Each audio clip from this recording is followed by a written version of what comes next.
Hi everyone, welcome to Transcending Poet. This is the series of You Have Nothing to Lose.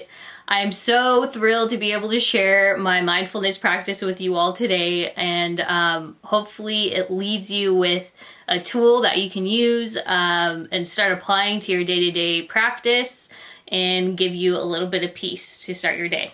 So I'm going to just jump right in and share my grounding practice in order to instill mindfulness throughout the day. And the whole purpose of being grounded in the day is just to get into your center, get familiar with your frequency, get familiar with what makes you, that feeling that makes you feel grounded. So you can easily tap back into that during times that get a little bit wonky throughout the day. So how I do this. Step 1, meditation. Step 2, journaling. And step 3, affirmation. So I'm going to dive into each of these a little bit more just so you have some context and maybe and you can start applying it how it fits you best. First step is meditation. I absolutely love meditation. I've been meditating since I was 10 years old, and I think it's the only thing that's really worked for me as far as giving me a place of serenity. So there's a lot of different types of meditation, but for this specific grounding practice, I just recommend finding a space that's peaceful to you, that's quiet, has no disruptions. Turn off your phone, get some comfy pillows to sit on the ground with, where you can sit there for 10 to 15 minutes and not get cramps, because that's the worst. So find your meditation spot and maybe turn on some nice music that's calming to you. And if you don't like music, then don't play music. Simple as that. Everyone meditates differently, so find what works for you. I will post a video more about meditation specifically of how I meditate, and hopefully that will be helpful for you all. To give you some insight for the purpose of you getting started, just focus on your breath and make that your focal point of becoming familiar with your energy. So meditation, 10 to 15 minutes, done. Step 2 is journaling. Yeah. And I'm talking with like a pen or a pencil and a piece of paper. No texting, no laptop. I know how tempting it is, but I really encourage everyone to get a journal that's dedicated to your grounding practice. It's so essential to have a space where you could just let thoughts flow on a piece of paper. So the benefit of writing after your meditation is, 1, we always have some lingering thoughts after meditation that need to just be written out and on a piece of paper. That's why I do it, because sometimes I'll think of like, oh, that's really peaceful, I'm gonna write that down. Or, oh, that's a struggle point, I need to expand on that a little bit more on an intellectual level. And so when I journal, I also add the component of adding 5 things I'm grateful for. And I will be posting that a little template on Instagram that you could easily fill out, and you post it and you could tag me and help you keep accountable, however you want to use it. But yeah, 5 things you're grateful for. Really important to start your day off with some gratitude in order to ground yourself into, why am I here on this planet? What am I grateful for right now? And it just helps raise your vibrations for the day.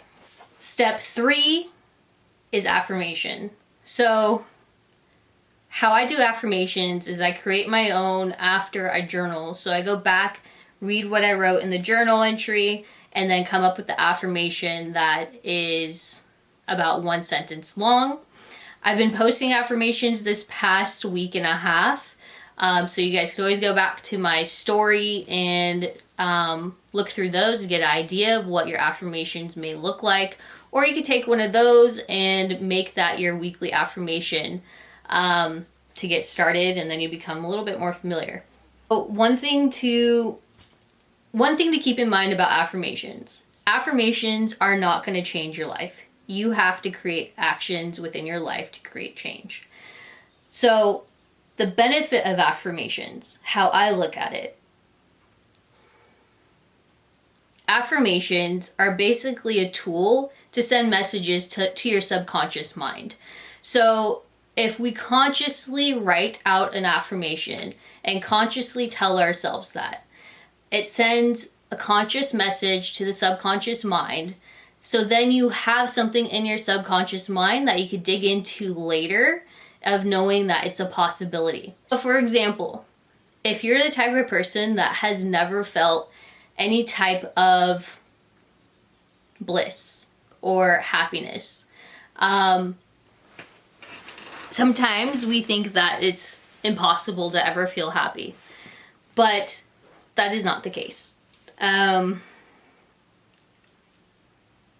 It's sending a message to yourself that it is possible. Because once you get into a space of like, oh, I'm not happy, I'll never be happy. It's a freaking vortex, and a dangerous vortex. But if you have something that's already subconsciously seeded into your brain, then you send that message to yourself and you're able to reflect on it and come back to it and hopefully expand on it and let it come to fruition back into the conscious mind through your mindful actions.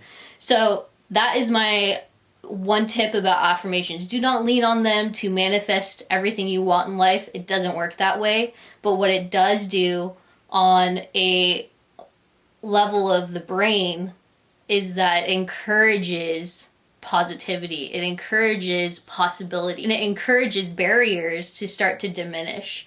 There's a lot more work behind the barrier component, but I hope you get my point. If not, another video. That wraps up my grounding practice to instill mindfulness throughout the day. The biggest takeaway is that grounding gives you clarity on yourself. And once you have clarity on yourself and what is your center, then you could go throughout the day with making decisions a lot more fluidly and being present. I hope sharing my grounding practice has been beneficial to you guys as much as myself. It gave me a clarity of, why do I do this practice? It's been such a ritual of mine for the past 5 years that I almost forget why I'm doing it because it's become such a behavior for me. So thank you guys for watching. I really appreciate it. Please keep me in the loop if this was beneficial to you, and if you applied it, how it's been helping. I love to hear your feedback, or if you heard me talk about something and want me to expand on it more, please send me a message, and I would love to have a conversation about it. All right, all, have a great day.